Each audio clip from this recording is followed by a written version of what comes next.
Bien-aimés du Seigneur, en ce jour de la Toussaint de l'ordre de Saint-Dominique, la parole de Dieu que l'Église nous fait entendre nous montre à quel point le chemin de sainteté est un chemin d'exigence.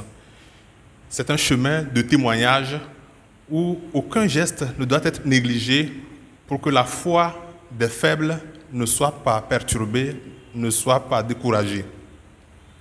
Le Seigneur nous dit que dans la vie d'une communauté de foi, beaucoup de choses scandaleuses peuvent arriver. Après avoir adressé une mise en garde à ses disciples à ce sujet, il leur propose un moyen pour prévenir les scandales ou pour surmonter ces effets. Et qu'est-ce qu'il les invite à faire? À pratiquer le pardon et la correction fraternelle. Là encore, on dira que c'est un remède trop facile. Mais vous le savez, bien-aimés du Seigneur, pour des personnes qui vivent ensemble, même quand ils doivent prêcher la parole de Dieu, ce n'est pas facile de pardonner. Le pardon est un exercice difficile. C'est pourquoi à la fin de l'évangile que nous avons entendu, les disciples demandent à Jésus « Augmente en nous la foi ».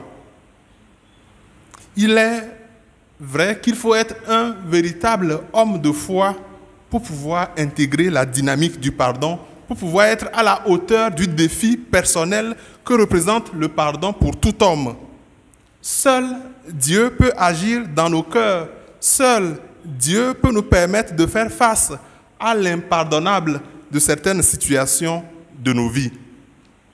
Il faut aussi demander à Dieu de nous donner la foi, parce qu'il n'est pas rare que nous-mêmes nous puissions le dire entre nous, que accorder le pardon à tout prix à nos frères, à nos sœurs, ce serait une prime ou un encouragement donné aux auteurs de grands scandales.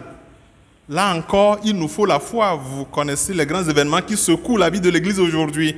C'est avec foi que nous accueillons tout cela comme un chemin de purification en regardant la main du Seigneur pour voir vers où il nous conduit, quel message il veut délivrer à son Église.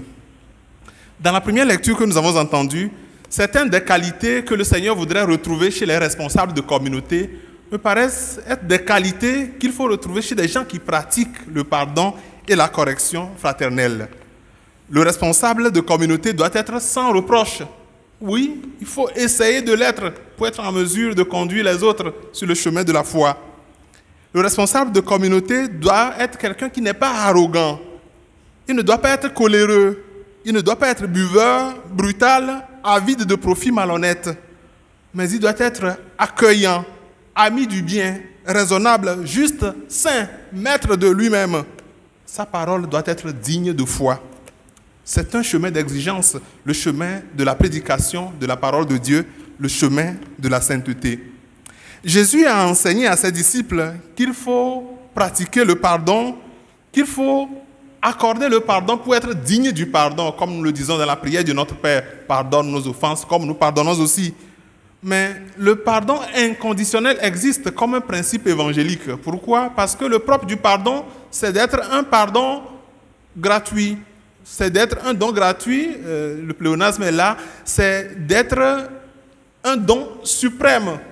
Et pour cela, il doit être accordé sans attendre quelque chose en retour. Et il faut pouvoir accorder le pardon, même si la démarche de réconciliation n'est pas engagée par celui qui a commis une faute, une erreur à mon égard. Mais si Jésus conseille à ses disciples ici de pratiquer la réconciliation fraternelle, c'est pour insérer le pardon dans un processus communautaire de réparation, dans un processus communautaire de justice, pour que chaque pardon octroyé à celui qui est en faute ait l'odeur d'une justice établie, de la paix établie en communauté. Et il leur dit, prenez garde à vous-même. Si ton frère a commis un péché, fais-lui de vifs reproches. Et s'il se repent, pardonne-lui. Dans la communauté d'évangile que nous devons constituer, ne pas pardonner est un scandale et nos aînés nous l'ont toujours appris dès nos débuts dans la vie religieuse. Il faut apprendre à pardonner parce que nous sommes un ordre de miséricorde.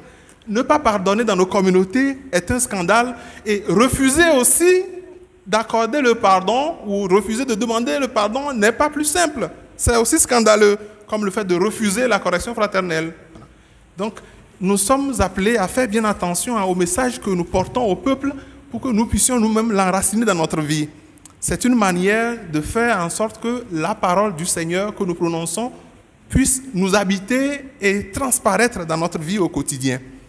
La correction fraternelle représente quelque chose de très important que nous ne voyons pas souvent, c'est qu'elle représente un enjeu de guérison. Un enjeu de guérison par la parole. Il s'agit de laisser la parole de Dieu devenir notre médicament, de laisser nous-mêmes notre propre parole devenir un moyen de guérison. Ce que le psychologue peut faire pour nous, nous pourrons le faire pour nous-mêmes si nous engageons l'échange, le débat, la discussion avec notre frère en allant lui dire « c'est ce que j'ai voulu faire, je n'ai pas vu les choses ainsi, pardonne-moi », ainsi de suite. Donc il faut toujours saisir l'occasion de la réconciliation fraternelle comme un moment de délier nous-mêmes notre conscience et délier notre frère qui se trouve en difficulté. C'est un moment de renaissance à la vie fraternelle, c'est un moment d'humilité et de reconnaissance qu'en tout temps, nous sommes tous des fruits de la miséricorde, nous sommes des chefs-d'œuvre de miséricorde. Cela fait que l'Évangile, en réalité, c'est un frère de chair qui rencontre un frère de chair. C'est une sœur de chair qui rencontre une sœur de chair pour l'inviter à faire de l'échange de paroles un événement de salut, un événement de guérison. Aujourd'hui, donc, reconnaissons que nous sommes tous des personnes blessées par la parole et que nous avons besoin d'être guéris par la parole en faisant ce chemin que le Seigneur nous indique. Merci de prier pour nous, les frères, les sœurs, les laïcs dominicains aujourd'hui, parce que 8 siècles de sainteté est sans doute une lettre de crédibilité, une lettre de créance, mais ce n'est pas la preuve que notre vie se trouverait mieux si nous ne ferons pas d'efforts, nous ne faisons pas ce qu'il faut faire au quotidien pour mériter d'être à la place qu'il faut. Que le Seigneur nous accorde sa grâce et nous accompagne vers le lieu de notre accomplissement qui est en Jésus-Christ notre Seigneur.